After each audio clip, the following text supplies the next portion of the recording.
Nous allons reprendre notre discussion avec Madame Bugeaud et je vais commencer par lui demander de nous expliquer ce qu'est l'initiative citoyenne française.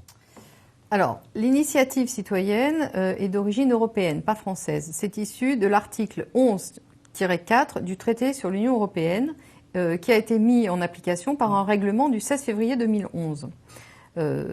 Cette initiative, en fait, signifie que les citoyens peuvent être à l'origine d'une initiative de loi européenne sous réserve de respecter certaines conditions très restrictives. Les conditions, c'est réunir 1 million de citoyens en âge de voter dans un délai d'1 an, issus d'au moins 7 pays différents, avec un nombre minimal de signataires dans chacun des 7 pays. Il faut ajouter quand même quelque chose de très important, c'est que les organisateurs d'une telle initiative sont responsables des dommages éventuellement causés par la mise en œuvre de l'initiative. C'est à mettre en parallèle avec, d'une part, l'absence totale de responsabilité des lobbyistes dans l'exercice de leurs activités, et d'autre part, avec l'immunité totale qui est accordée au personnel du mécanisme européen de stabilité qui a été voté en 2012, lequel est tout à fait absolument indépendant de tout vote populaire. Alors, en quoi cette initiative est-elle un leurre? Est-ce que vous pourriez nous illustrer cela par des exemples français? Alors, cette initiative populaire a été présentée comme une grande avancée démocratique. Mais en réalité, on s'aperçoit dans les faits que c'est un leurre. Pourquoi? D'une part, les conditions sont très restrictives, c'est-à-dire que beaucoup d'initiatives sont déposées mais n'arrivent pas à réunir toutes les conditions. Donc, elles tombent en désuétude. On nous l'avait promis, l'initiative citoyenne européenne allait dépoussiérer nos démocraties. Avec 1 million de signatures venues de 7 pays au moins, les citoyens allaient pouvoir influencer les lois. 3 ans après, les ONG déchantent. Réunies à Bruxelles par le Comité économique et social européen, elles demandent plus de soutien et moins d'entraves. Le processus est très lourd. Il y a beaucoup d'exigences légales. Et chaque pays européen demande des informations différentes aux ressortissants qui signent l'ICE. C'est comme mener 28 campagnes parallèles au lieu d'une seule. Sur 51 initiatives citoyennes lancées en 3 ans, 7 sont encore en cours, 22 ont jeté l'éponge ou n'ont pas réuni assez de signatures, 20 ne remplissaient pas les conditions et 2 ont reçu une réponse mais sans que cela aboutisse à un changement de législation. Et d'autre part, la Commission, en vertu de l'article 4-2 du règlement de 2011, garde un certain pouvoir discrétionnaire, sous réserve de motiver sa décision, pour ne pas transcrire en proposition de loi l'initiative citoyenne déposée. On est bien sûr attentif à des initiatives des citoyens et on essaye de changer, ou dans la mesure du possible, les règles qui ne satisfaisent pas les citoyens. Mais il n'y a pas une obligation de la Commission, en fait, de prendre des mesures législatives. Alors, 2 initiatives actuellement ont réussi le premier barrage, celui des conditions restrictives, mais n'ont jamais passé celui du pouvoir discrétionnaire de la Commission. Une première mobilisation a été rejetée le dernier jour de la Commission Barroso. Cette mobilisation réunissait 2 millions de personnes et cette initiative s'appelait « Un de nous ». Elle demandait l'arrêt du financement public européen des pratiques impliquant la destruction volontaire de vie humaine avant la naissance. C'est tout ce qui est recherche sur l'embryon humain.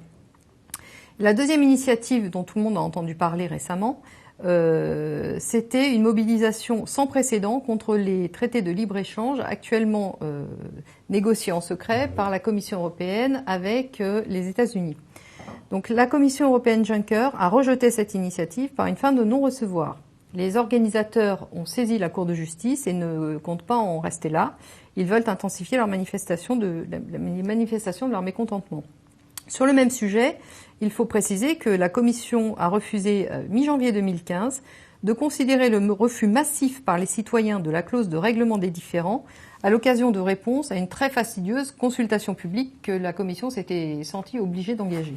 Cecilia Malmström a été un peu plus évasive sur l'accord de libre-échange qui se négocie avec les États-Unis. Il n'est plus question de supprimer du texte les tribunaux d'arbitrage qui permettent aux entreprises de poursuivre les États, mais plutôt d'éviter les abus. Réaction mitigée de cet élu de gauche. Ce que j'ai trouvé décevant, bien que je ne veuille pas l'accuser d'être sourde au public, c'est que dans ses réponses, elle n'est pas vraiment fait écho aux inquiétudes exprimées hors de cette institution concernant beaucoup de choses qui touchent au commerce. Alors, pourriez-vous me dire si les groupes de pression dans la fabrication du droit dans l'Union européenne et les groupes de pression émanant des juges nationaux sont aussi puissants les uns que les autres? Et pourquoi? Alors, il faut commencer par rappeler que les institutions européennes, dont le Parlement fait partie, ont pour mission de mettre en œuvre les traités européens. Oui. Ces traités sont des traités de libre-échange entièrement tournés vers le commerce. Ce ne sont pas des traités de vivre ensemble. Alors, les institutions européennes, par construction, ne sont pas le lieu naturel pour défendre les positions du citoyen, du contribuable ou du consommateur. Bruxelles est le lieu où l'on défend les flux marchands et non pas l'organisation de la vie en commun. Oui. À titre d'illustration,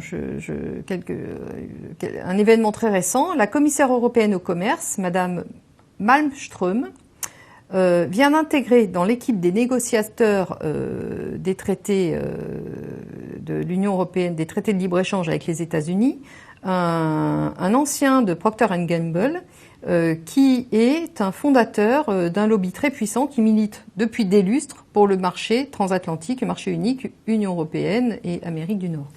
Donc on voit la proximité naturelle qui existe entre les institutions européennes, en particulier la Commission, mais le Parlement n'a pas d'autre choix. Il est là, sa mission, c'est de mettre en œuvre les traités. Le problème, c'est que le lobbying n'est plus tant le fait d'experts que de ce que j'appellerais des tueurs à gages.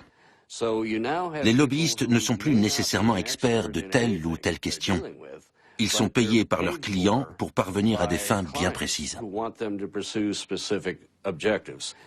Ce qui rend ces tueurs à gages très efficaces, c'est que beaucoup d'entre eux sont des adeptes du pantouflage.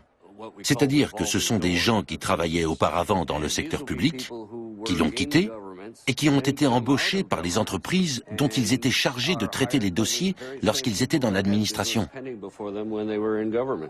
C'est de là que vient la corruption. Elle vient d'un mélange entre l'argent, les lobbyistes et les législateurs. C'est la racine même du problème de la corruption.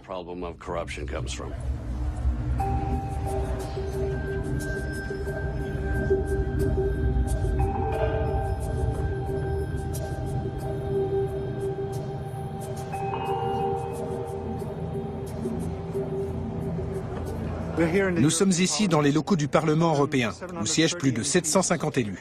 On peut se demander combien de ces élus défendent vraiment les intérêts des citoyens et combien défendent ceux des grandes entreprises. Qu'est-ce que c'est que le lobbyisme à Bruxelles? C'est 30 000 lobbyistes qui y vivent. Si on estime que les décideurs, que les chargés de voter les lois sont un millier de personnes, ça fait 30 lobbyistes par décideur. Donc, vous voyez qu'ils sont bien entourés. Oui. D'autre part, autour de la Commission, du Conseil et du Parlement européen, 1 kilomètre autour de ces institutions-là, tous les immeubles sont occupés par des grands noms, des noms éminents du monde des affaires. Le lobbying à Bruxelles, c'est plusieurs milliards de chiffre d'affaires par an. Le lobbying, qu'à une autre époque on aurait appelé corruption d'agents publics, est érigé en principe de fonctionnement inhérent aux institutions européennes. Aucune responsabilité pour les dommages causés aux populations par leur activité de lobbying, à contrario de ce qu'on vient de voir concernant l'initiative citoyenne. Voilà. Donc ça donne tout de suite le rapport des forces entre les citoyens individuels, les individus qui vivent dans l'Union européenne, et les corps constitués que sont les grandes corporations qui peuvent se payer des cohortes de lobbyistes. Et ces rendez-vous terminés, le lobbyiste se rend directement dans la salle où se réunit la commission parlementaire. C'est ici que l'on discute des textes de loi à voter. Et sans complexe, le lobbyiste va prendre place dans l'assistance.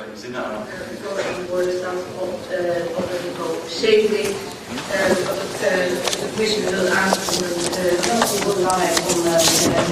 êtes assis à la place d'un député? Non, je suis assis à la place qui est réservée aux lobbyistes, aux consultants qui peuvent assister aux travaux des commissions parlementaires.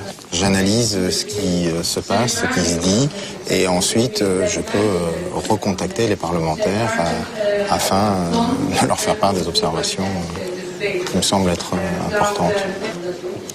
À Bruxelles, donc, impossible d'échapper aux lobbyistes. En réalité, aujourd'hui, le Parlement européen est encerclé. Des cabinets de lobbying venus du monde entier se sont installés dans les immeubles alentours. Ils représentent tous les grands secteurs de l'économie. Et tous tentent d'influer sur le Parlement. Clabousse, le Parlement européen, plusieurs députés ont accepté des pots de vin pour modifier des textes de loi, pour faire voter des amendements. Ils ont été en fait piégés par des journalistes. On va retrouver François Baudonnet dans un instant sur place. D'abord les faits, reportage réalisé avec Bertrand Catrice. Lorsqu'ils votent un texte, combien sont-ils à le faire pour de l'argent? Depuis que des députés se sont fait piéger par des journalistes du Sunday Times, la question taraude l'hémicycle européen. Moyennant jusqu'à 100 000 €, 4 eurodéputés ont accepté de déposer des amendements. Pour Adrian Severin, le vice-président des élus socialistes, la vidéo est accablante. Yes, well, I think because I didn't really count, but I think for that would be 2 or 3 days. Is it all right? Do you think? Yes, so that would be, say, 12,000 euros. Yes. Malgré l'évidence du scandale, cet ancien ministre roumain refuse de démissionner. Son groupe politique est sous le choc. Nous l'avons exclu, il a quitté le groupe, il n'est plus membre de notre groupe, et j'attends qu'il quitte le Parlement européen parce que cet homme a fait un grand hommage à l'institution. Problème, il y a au Parlement européen 5000 lobbyistes accrédités et leurs relations avec les députés sont mal encadrées. Ernst Strasser, élu conservateur autrichien, avoue même, sans honte à ceux qui le piègent, qu'il est lui aussi lobbyiste. If there is it's possible to be under the undercover, it's much more better.